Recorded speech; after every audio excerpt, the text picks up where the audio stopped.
On a relative basis, yes, I've had it all. Lots of trade-offs, lots of sacrifices, but I think somehow I've had the strength to power through all of that.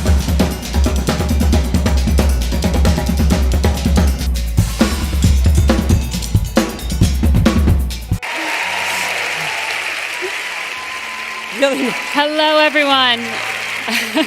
It's for you. What a great warm welcome. It's for you. I'm Margaret Brennan of CBS News, and this is Indra Nooyi. Thank you, guys. Thank you. I love that quote. I can do a damn good job, too.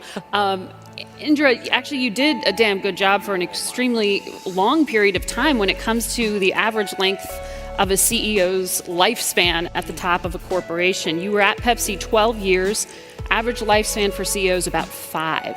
How did you stay competitive for so long? So just before I answer that question, let me just make a bunch of opening remarks. First, it's great to be here with the sisterhood. So it's just wonderful to be here. And,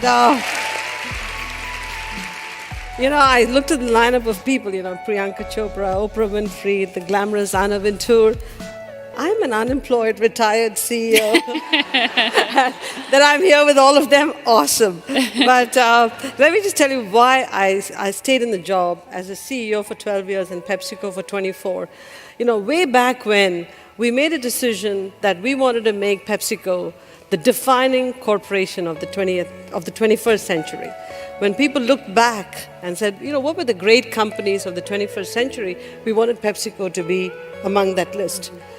You don't become a defining company just because you delivered good financials. You become a defining company because you did something much more than that.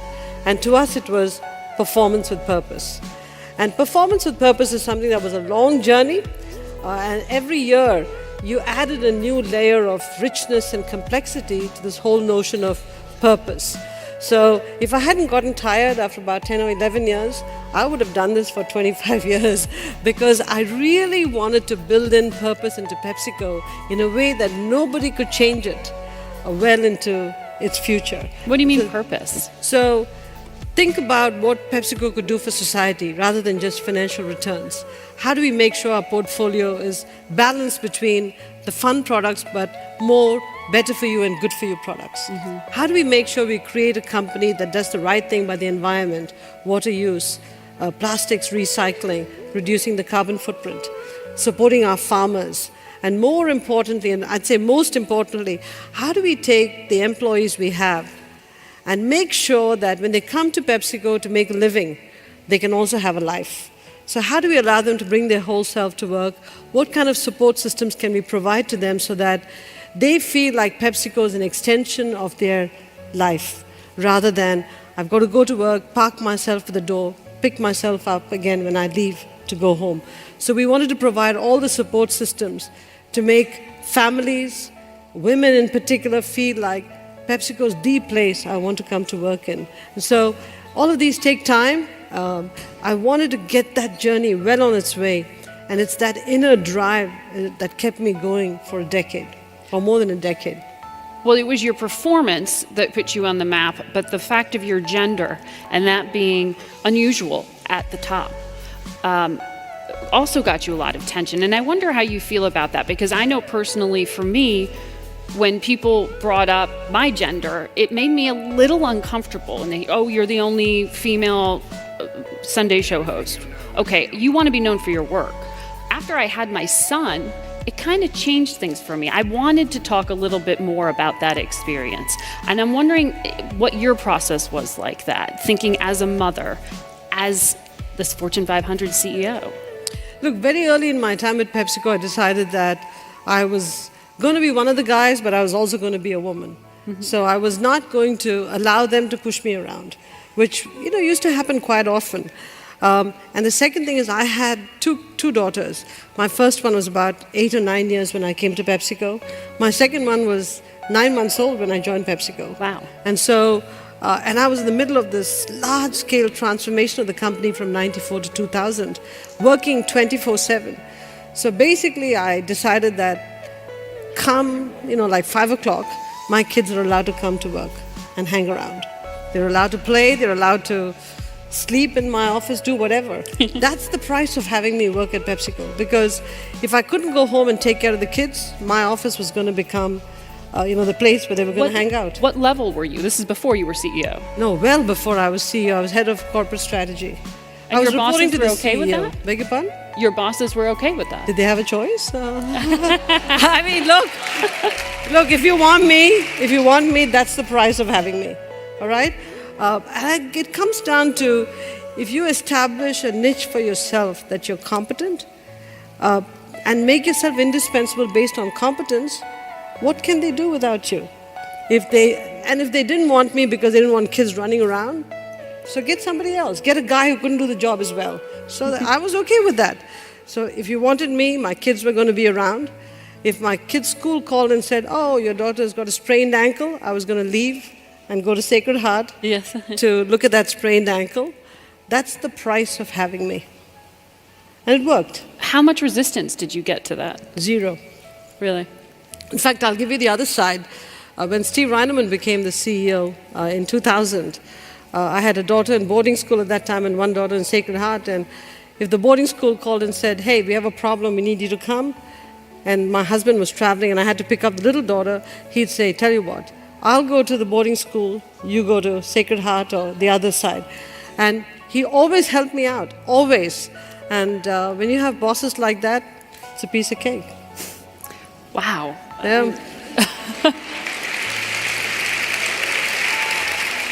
You've said in the past, and this is one of these harsh realities that I think a lot of women talk about amongst themselves and don't talk publicly about a lot, which is this feeling that their biological clocks are in competition or at odds with their professional trajectories. Do you think there is such a thing as balance? Look, it's not an opinion, what I'm going to tell you. It's fact. Just think about it. Having a kid and having to manage through their life, those checklists, the home, that is a full-time job. Whether you like it or not, it's a full-time job. I talk to so many stay-at-home parents. They are just inundated with the amount of work they have to do. Going to work is a full-time job, whatever job you do, because you're working in a pyramid. As you move up the pyramid, people are eliminated. And now with so many technologies that are coming in, you've got to be a lifelong student. And with productivity, people are being shed very fast. And so you've really got to double down and work even harder to move up the pyramid. That is more than a full-time job. Yeah. Now, compound that with the fact that many of us have aging parents and we may have to take care of them. That adds a little bit of stress. And on top of that, the fourth area is not a stress, but it's a fact. If you have a spouse, the spouse demands attention too. And as you, not true? And as you move up the pyramid, they demand more attention. And so, the fact of the matter is, how do you balance all of these priorities? It's like, I hate to say this, guys, I'd go home and my first thing I made a beeline for was my old flannel nightgown. Right. Okay? My kids thought that was great because if mom got into the old flannel nightgown, she wasn't going anywhere that night. My husband would come in from work and he'd go, "Not that flannel nightgown again." So at that time, you have to choose husband, kids. How do you do this? So always the kids won out because, they're high on the list. So what can I say? But you know what? The good news, I'm still with the same husband. Yes. Still with the same guy. He's a good man, I tell you, he's a good man. I couldn't be married to me. He's married to me. So. How have you sustained a marriage throughout all of this, and a good one? He's a very good guy. I mean, just a gem of a person. And something worked well in the selection process, I guess. But he is just a gem of a guy. More importantly, he moved and switched jobs when I moved from Chicago to Connecticut. So he gave up some of his advancement to help me move ahead, which is very unusual. But did you talk about that choice? Yeah, we talked at length about it. And he said, "I don't want to hold you back, so go ahead and I'll figure out what to do." Now, he did exceedingly well in his career, but I think he could have risen even more had we stayed in Chicago.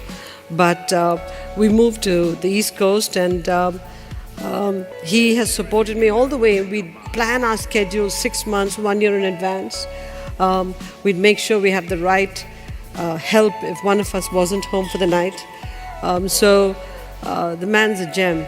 Now, look, he's a stickler for other things, lists and organization, which I'm incapable of. But the fact of the matter is, he's put up with all of that. And he's been a great husband, and I owe a lot to what he has been for me. Yeah.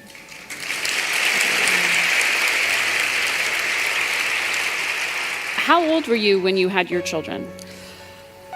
Oh, my first one was, I think I was 28, and the second one when I was 30-something, so 37, 38. And so I had 2 kids, and they're 9 years apart. So Was that a matter of just staggering it with your career? no, I was in a car crash after I had the first one when she was 2.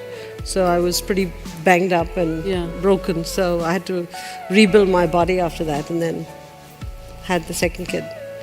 Because I wonder, my girlfriends and I sometimes joke, like, oh, did we not get the memo that we were supposed to have had our kids when we were in our 20s? Because there is that conflict of the schedule, that, as you talk about the pyramid moving up, that the level of difficulty gets higher. And I wonder how you counseled some of your employees as an executive when they were thinking about this. Well, here's the problem. If you want to have kids and a job, you've got to start thinking about the cohort group that you want to move up with. This is a real issue. See, when you graduate from business school, you graduate with the class. If you want to stay with the class and move up, and constantly think about the group you're moving up with, you're going to have to really think about, do you have your kids before you go to business school or after you come to work? Because if you have young kids and you don't have a fantastic support system, we can talk about what that means, a fantastic support system, you will end up making some trade-offs at work. You will, because it is brutal. I mean, look, just when you think everything is going well, you'll get that call saying the kid's ill or they want their mommy. Unfortunately, they always want their mom. No, fortunately, they always want their mommy. Fortunately, they always want their mommies, okay? And so the number of calls I've gotten, I want my mommy. Okay, fine, mommy's coming. And I'm going to tell you guys, I live 15 minutes away from work. When my kids had the flu, even though we had my mother living with us or babysitters, I would zip home every 2 or 3 hours and make sure that temperature was okay, they were given their medication, they'd had a soup or something to eat, and I'd zip back. So the kids knew that I was always there. In a moment's notice, I could get to them. But I think that if we don't put aside what our normal expectations are for moving up the pyramid and decide how we're going to balance children and work. Or we're going to have the children, but we're going to have family living with us to supervise the daycare worker, because leaving children with not highly qualified childcare workers is a challenge by itself. That's a whole discussion that needs to happen in society for women today. And that's affected by economic availability too, financial availability. Well, financial availability, we don't pay childcare workers enough. I was just reading a bunch of statistics today. In many cities in the country, a childcare worker gets paid $12 an hour. But if you work in the local Wawa market, you get $14 an hour. Okay, think about this. $12, $14. In the Wawa market, you get to talk to adults. And with the child, you get to coochie-coo to the child. It's a whole different ballgame. So many care workers are opting to go work in a more social environment as opposed to do care for elderly people or children. That's going to create a massive care shortage for us. We're going to have 1 million caregiver shortage in a couple of years. What are we going to do between aging care and childcare? 1 million caregiver shortage. And if we don't come up with some systemic solutions to address this issue, there's going to be a crunch, because millennials in particular, we need you in the workplace, because if you're not in the workplace, productivity of the country is not very good, because women are today getting more than 50% of the college degrees, 57% of the top grades. So we need women in the workplace. But millennial women, we also want you to have 2.1 kids per person. because that's a replacement rate. Today we're at 1.6. Not a good number to be at. Now, at 1.6, we're going to have to do something serious to make sure the population is replaced the right way. But we can't expect you to have those kids if we don't give you the support system. Yeah.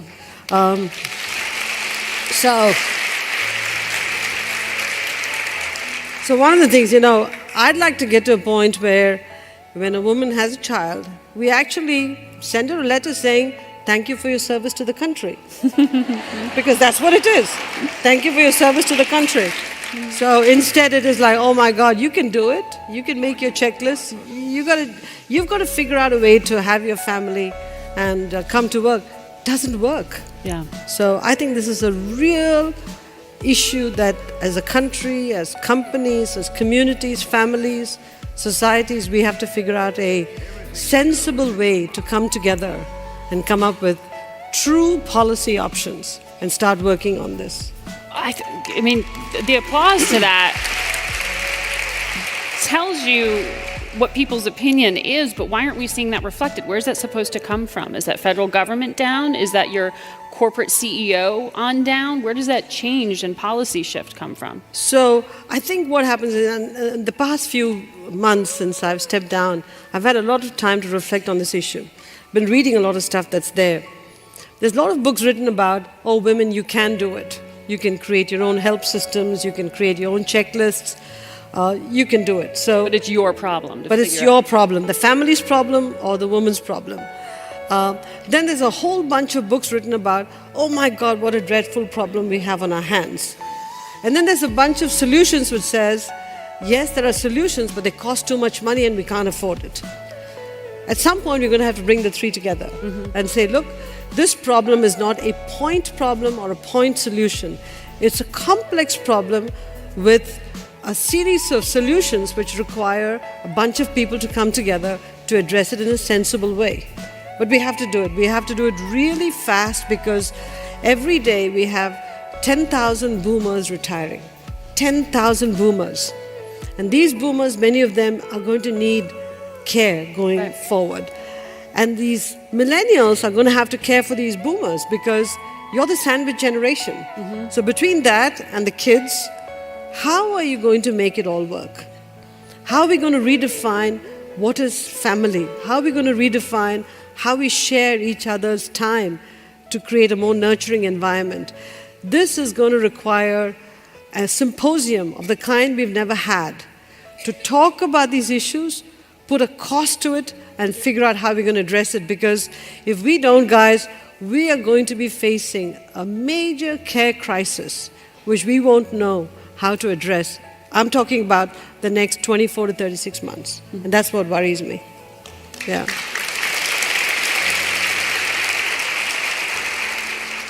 So how do you take that idea and put it to work? Should we expect you to run for office? No. No? Because nothing will happen. Unfortunately. Why not? You're very well qualified. One person. I tell you what, we're trying to bring people together to write something about this. And, to write it in a way that's clear, crisp, that everybody can understand what the problem is and what the solutions are. We've gone so far as to formulate it as a set of equations. So you can actually see it very clearly, the two sides of the equation, how you've got to make it work. And now the real question is, how do we bring the right people around the table to say, okay, this is the set of solutions that will work and this is how we can pay for it. And the good news is, many people in Washington are looking for solutions today. There's many childcare bills making their way through Congress. Paid family leave. Paid family leave. What kind of support systems we need to have for caregivers. The American Association of Aging is really making this a big issue about care for the aged. So I think we can bring this care crisis together as an issue that galvanizes action, but around that wrap a whole bunch of other factors which together can address this issue. But it's an urgent issue, and believe me, in my wonderful retirement years now, this is one of the things I'm going to focus a lot of my attention on. How do your daughters feel about this? They've already suffered through mom not really being there, right? So they are really happy that I'm taking this on. But they're a little bit upset because it's like, Mom, we thought you retired. What happened? Yeah, I've retired because I don't have to worry about quarterly earnings anymore. But I really haven't retired because I don't know what retirement is. I don't need to lie on a beach, so I don't know what retirement is. I'm just trying to figure out how to make a difference and pay it forward to all of the women who work so hard, all the families that are struggling to have kids and make a life and make a living. So I think people like us who've had an incredible past, incredible support systems, need to pay it forward. So that's really what I'm focused on. Why aren't we hearing more companies talk like this, more CEOs talk like this? I don't know. Look, I'm trying to convene the ex-women CEOs to say we have to sign up to this. I'm going to write and publish on this. We convened a whole bunch of ex-PepsiCo people just a few days ago, ex-PepsiCo women, just awesome women. We're beginning to talk about this issue in groups. Stay tuned. Tina and I have been talking about this, so maybe the next year's Women in the World, this could be a major issue. I don't know, it's up to Tina. But this is an issue. And let me just say in closing, guys, because I know, Margaret, you're going to pull the clock. Yes. Guys, I tell you something, we have to stop talking about this as a problem. We have to get to what is the solution. Yes. You should demand answers, because we need answers. That's where we are.